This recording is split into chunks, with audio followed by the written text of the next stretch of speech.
Assalamu alaikum wa rahmatullahi wa barakatuh. The Honorable Director for Sharia, Professor Dr. Ziad Swalihi Rubanga, the Secretary for Hajj, the Honorable District Qadi is present, my boss, member of National Executive Committee, Haji Namuguzi, and the honorable members of the General Assembly, abakulu b'amatwale embalaba webali, abagenyi ba Allah mwenna tusanyusa balaba. You're most welcome. You know, we thank Allah that you are here today for this very, very important session of training. Naye nga sinabagenda wala ntuusa salaamu ya His Eminence Mufti wa Uganda ategedde nti we muli abatumidde nnyo ekiseera bwe kinaaba kituuse ajja kubasinkana inshallah abasiibule nga temunnagenda naye nga musanyufu nnyo nti mujjumidde. He's really delighted that you're here. I want to thank you pilgrims for making it for this training. It is very, very important. Okusoma kuno kukulu nnyo era nja kubayitiramu lwaki naye njagala kwebaza Sheikh Shibuyo ne ttiimu ye olw'enteekateeka ennungi. Ennaku zino ne mufti amwewala buli lwajja mu maaso amugamba era okomyewo hijja okomyewo. Omusajja oyo teyeebaka. He is really working very hard to ensure that everything goes smooth. Weebale nnyo Sheikh, Mungu akusasulemu empeera ennungi. I also want to thank our instructors here, Dr. Ziadi ne Sheikh Imran n'abalala, because of the information they are giving us about Hajj. I want to tell you a very short story about myself. I first made pilgrimage in 1997. I was very young, right out of school, very energetic. The last time I went for Hajj, I could tell the difference. You need to be prepared. Hijjah is not a joke, but Hijjah is a very good thing. Ekisookera ddala ekikulu tutereeze enniya zaffe lwaki tugenda e Makka. We must know exactly why we are going for Hajj, our intention.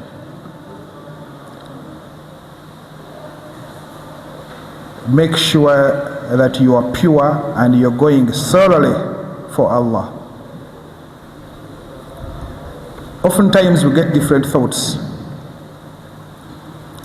Abamu bagenda e Makka akomewo akola omukolo munene, omulala n'agenda e Makka simply kufuna title nti nfuuke Hajj. Mufumiitirize nnyo. Think deeply about why you're going to Makka and purify your intention solely for Allah, and that is when you reap the benefits of Hajj. Ekirala bane Kaaba tegaba mikisa. Obwere Makka bw'obeera mu Arafa oli mu kifo kitukuvu, bw'osaba Allah ayinza okusiima n'akwanukula. Temulwanira genda kukwata ku Kaaba kubanga gw'osindika omukosa. That also might be a problem for your Hajj. What I'm trying to say is when you're going to Makkah, do good things, be patient. If someone is rushing, muleka agende. Don't fight. Don't struggle. Things will be very, very easy. When you go to buy something, fine, you can negotiate, but make sure you pay for it. That way you continue to purify your Hajj. Another small tip. Mugenda kutokera Makkah? Yes, sir. Bahajjat. Everything you see in the shops in Makkah is available in Medina. Temwetika migugu. Get only what you need at that time. If you want to do shopping, you'll do it at the end. Otherwise, ojja kutuuka Maka ojuze kesi bbiri zikumenye and no one is going to help you. So be patient. Hajj, you get 2 kanzus za kukyusa ng'oli Mina, relax. You will get everything, sometimes even cheaper at the next city. I am telling you that out of my small experiences. That way we can share. But most importantly, tugende Maka nga tugenze kola hijja. Hijja bagenda kubayitira mu mpagi zaayo okuleeta enniya. Ihirami kintu kikuru. Bw'obeera mu ihirami emisoso gyayo mingi. If you are in the situation of ihram, there are certain things you have to completely avoid and not to do. Make good use of that time. If you're going for tawaf, you're going for sa'i, the days you're going to spend in Mina, Arafah, Muzdalifah, byonna bagenda bibayitiramu naye nga bikulu byonna byetolera ku kintu kimu. Kiki ekikutute e Makka? Twebaza abo bonna abasobodde okukola saving ezammwe okusobola okwetwala e Makka. Those of you who have self-sponsored. We also thank those who have sponsored others, and we thank His Excellency the President for sponsoring Muslims for Hajj and doing it again and again. And other organizations. I thanked Sheikh Ali because unlike all other years, by the way, Uganda Muslim Supreme Council has been doing this since 1972, managing Hajj. And they used to be the only office managing Hajj until the 90s when different groups started doing this. You've been hearing a lot about Hajj this year, but this is the truth. We involve in this exercise as a responsibility, not a business. Our interest is to make sure that pilgrims from Uganda perform this 5th pillar of Islam and perform it equitably.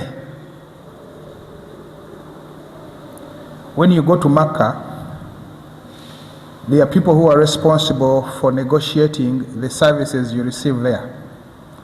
Embeera gye mugenda okubeeramu, mu bizimbe gye munaasula, ebbanga lye mugenda okumala e Mina n'ebirala byonna. Amateeka galagira nti wabeerewo abantu abanegotiating ebintu ebyo mubisasule, baweeyo ensimbi zammwe mubifune. Ffe tugamba nti abakola omulimu ogwo tebagukola bulungi. Kye twagala okulongoosa. Tetwagala kutwala emirimu gy'abantu kutwala abantu Makka, nedda. Ffe tugamba nti mmwe Bahajji, essente ze musasula okugenda e Makka mufune kye musasulira.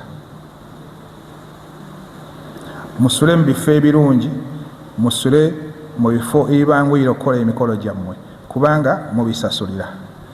N'olwekyo ebyo bitutawaanyizaamu omwaka guno, naye inshallah bikyagenda mu maaso bijja kutereera. Biyinza obutabaako kye bikyusa ku nsasula yammwe ey'omwaka guno, naye tuli bagumu nti in the future things will be a lot better in terms of costs, in terms of services. That is why you are hearing all this. It's because we want to get you a better deal. We want to see that negotiations for Ugandan pilgrims are done equitably. You will hear a lot. Mbajja yagala kubba hijja zaffe, Supreme Council bagala kukola kino. That is the narrative, but it is not correct. So I want to assure you that even the news that pilgrims from UMSC are not going to Makkah is false. You all are going, inshallah. Ladies and gentlemen, make sure you are healthy. Make sure you are fit. Talk to your doctor and they prepare you. Hijja nungi ne bwoba olwadde nze nalwala nengenda nenywa zamuzamu nampa amaanyi nengenda nenkola tawaafu esembayo nenfuluma. So sijja kubatiisa nti nno mugenda kulwala nnyo naye make sure that you are fit and healthy, because there is a lot of work, there is a lot of walking, and there is a lot of movement. Even to go and to pray is work, because you walk distance and coming back. You're going to change diet, you're going to be eating different food. Sheikh sure you try this level best, but he will not get you matoke. He will not get you millet, but he will get you good, decent food, inshallah. I want to encourage you to keep attending these trainings. That way we know exactly what we are going to do and when and where. Kikulu nnyo okusoma. Fenna bwe tuba tuddayo emaka oba nga tugendayo ogusooka tubaako ebipya n'ebirungi bye tuyiga okusobola okukola emikolo gyaffe tugifunemu ekyo ekigendererwa kyaffe. Ate tubawulirize bye batugamba, kubanga obuntu buba butono nnyo, very small things that sometimes we miss and might perhaps lead us astray. But my humble appeal to everyone, as you go for the holy pilgrimage, is to remember your tawheed. Make sure that you know and understand that you're doing this for the will of Allah intentionally, not anything else. It's very, very important. I wish you good training. I hope that the information we are getting and we are acquiring will be helpful, and we continue to use it.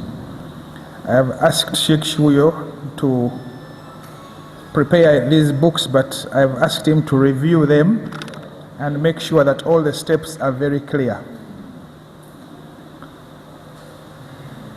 Bagaliza okusoma okulungi ne hijja ennungi n'ejjuma ennungi olwaleero.